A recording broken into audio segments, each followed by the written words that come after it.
Well, good evening and welcome to Tucker Carlson Tonight. Donald Trump's feud with the media got even weirder and more intense over the weekend after the president tweeted a video of his staged brawl with wrestling mogul Vince McMahon with his CNN logo superimposed over McMahon's face. It was a little confusing since CNN and pro wrestling could not be more different. One is an entertainment venture that promotes over-the-top fictional narratives and rigs its fights. The other is the WWE, but whatever. There is a word for this. It's called trolling, the digital version of getting someone's goat. Should the president really be taking time from running the free world to drive the media insane?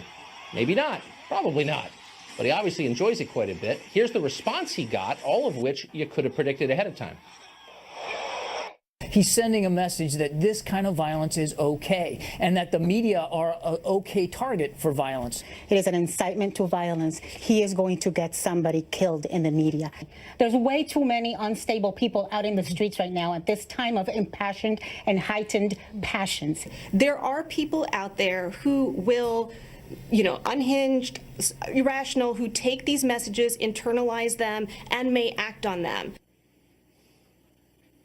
Well, CNN's media critic Brian Stelter argued that the video is so offensive that we ought to suspend free expression and censor the president's speech, at least on social media. It's a kind of an odd argument for a journalist to make, but there you have it. So he is talking about violence against CNN. He's not saying go out and beat someone up, but he's publishing this video that models the behavior. I asked Twitter PR about an hour ago, what is this? Is this a violation of Twitter's terms of service? We have reporters asking that question. We've not heard back from Twitter. But keep in mind, the terms of service, they do forbid incitement to violence or harassment. Well, there's no defending it on taste grounds, but dangerous? You heard a similar line on television all weekend. The president's words are putting lives in danger. Okay, but you wonder if reporters apply the same standards when those lives don't belong to journalists. Are they quite as upset as they are now? Do you remember when Bradley Manning dumped 750,000 pages of secret U.S. government documents into the media bloodstream? That happened. Did anyone get hurt because of that? We're still waiting for the follow-up stories on that. There doesn't seem to be a ton of interest in newsrooms.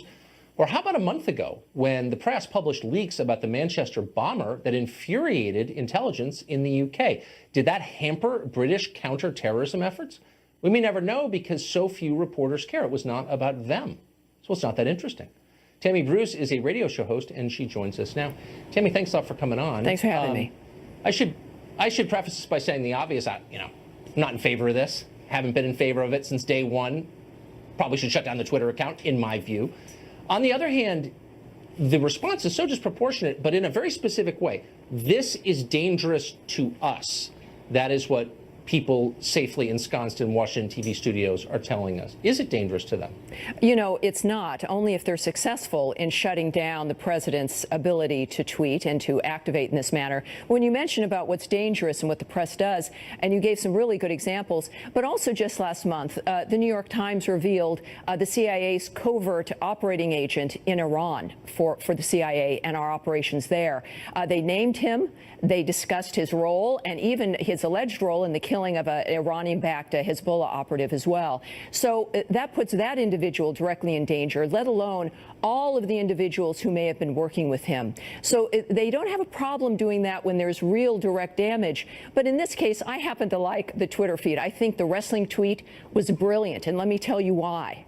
It really brought up, it was predictable, as you noted in your opening, a predictable response. And isn't it interesting that that response, in fact, proves Donald Trump's point about the media, that they focus on the absurd, that they can't be taken seriously, they themselves don't take their job seriously, and it reinforces his point that they're increasingly irrelevant and they can't be trusted because they're not bringing people the real news. Now, when you look at his Twitter feed, and there's even been some complaints about this recently, they've actually begun counting his tweets and checking out the percentage of what's on policy versus what's on complaining about the media, and there is very little policy which tells you that there's a specific reason for the Twitter feed, which is to push back on these issues as he governs on serious issues like foreign policy, talking with China, dealing with North Korea, shooting at ISIS again, killing them, the little kid in England.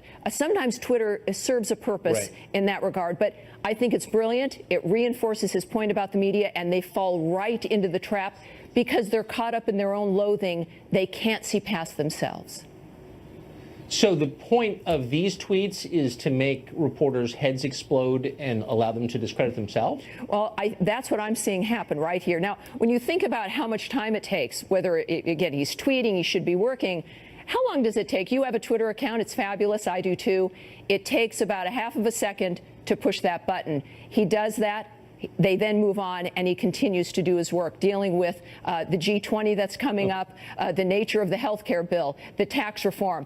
And by a simple push of a button, he spins them around so quickly. Of course, it tells the American public that the media is so consumed and locked in groupthink that even they don't realize what's going on. And a recent poll, actually, just from today, notes that, I think it was an NBC Marist poll, that the media's polling numbers are at 30%. 30% of Americans trust them.